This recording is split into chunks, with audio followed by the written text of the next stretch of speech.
Hey everyone, today I want to talk about a very old game. It is in fact one of the first games I played. This is the original Prince of Persia, released in 1990. At least this version of the game was, according to the copyright.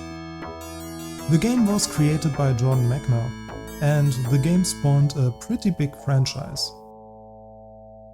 But I'm not here to talk so much about the history of the game.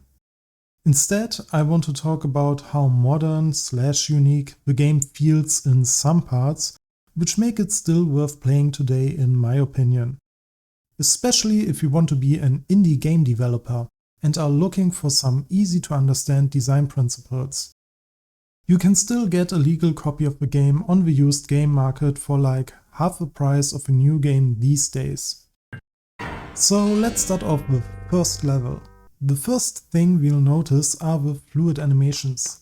That's because all frames are based on recordings of real-life people acting out the different scenes and moves. This technique is called rotoscoping, and honestly, if you have problems drawing anatomically correct characters or making believable animation, I recommend you give this technique a try.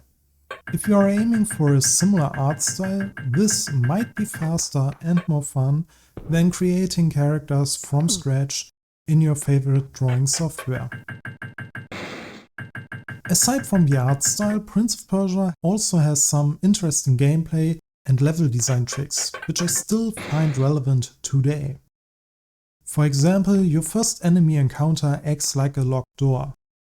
You aren't supposed to get past him, instead you have to find a sword so that you can fight back. You don't get a pop-up or dialogue telling you to find a sword, it's all enforced through the level design. So what I want you to take away from this is, there are more ways to implement a locked door level design wise without using a literal door. Players will figure out what they need to do as long as you clearly tell them what they are lacking. In this case, a weapon to defend themselves. Another thing I want to talk about is the enemy variety. Almost every enemy has a different color palette. You are fighting individuals instead of copy-pasted enemies. That's because 1. Their behavior is adjusted, and 2. Almost every enemy challenges you in a unique scenario. There is one enemy where you have to jump over a chasm first, making you vulnerable on landing. If you aren't quick enough, that enemy will make you fall down. Then there is this other enemy who is the closest thing to a mini-boss the game has. Because so far parrying wasn't mandatory, but this one parries as well. So you get into this mode of parrying and attacking and counter-parrying, which is really awesome. Allowing enemies to parry your moves is underutilized in modern games in my opinion. Another enemy is really difficult in my opinion, because he only ever attacks when you do something. This enemy also feels like a mini-boss. But if it wasn't obvious already, their elevated status doesn't come from a cutscene or stats boost. They just have their AI behavior tweaked in a very specific way. The last enemy I want to talk about is basically just a normal enemy. But he is very interesting because he combines a stealth mechanic of the game with the level design. Before you get to that enemy, you'll first have to get across the corridor below from the left side to the right. After you climbed up, you'll enter the enemy's corridor from the right side. If you ran across the lower corridor, the enemy will always one-hit kill you, or you are able to draw your sword. To be fair, this is frustrating if you didn't pay attention to what enemies do on the same screen as you. The solution here is to sneak through the lower corridor, go up and sneak again. This way the enemy won't hear you and you have time to draw your sword. You are supposed to figure this one out because the enemy will change his facing direction if you are too loud.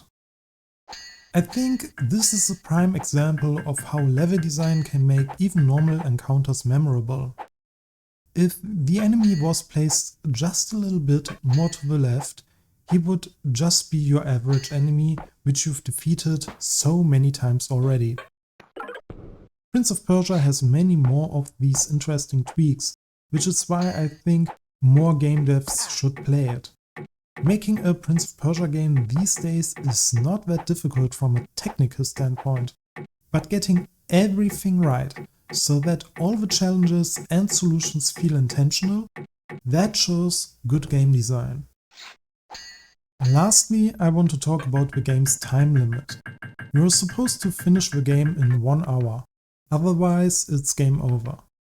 These days we have basically two options as game devs to increase the playtime of a game. A. Make a long and interesting story, or B. Make a game that's inherently procedural, allowing for dozens of item combinations which enhance the player's experience. Prince of Persia does neither, and I still very much enjoy replaying it, not just because of nostalgia, but the game is very honest and upfront about how much time it wants you to spend. I know that the game is over after an hour, regardless of how good or bad I am. I don't need to farm resources in order to finally be able to use that weapon I want to use, or watch a cutscene for a third time before a boss because I can't defeat it. I don't boot up the game and play for like 4 hours longer than intended because I want to finish a side mission or got to a point in the game where I can't quit because it's too interesting. And I don't need to worry about forgetting anything of the game if I didn't find the time to play it for like half a year. All too often I've lost interest in playing otherwise good games because I wasn't able to keep up with them.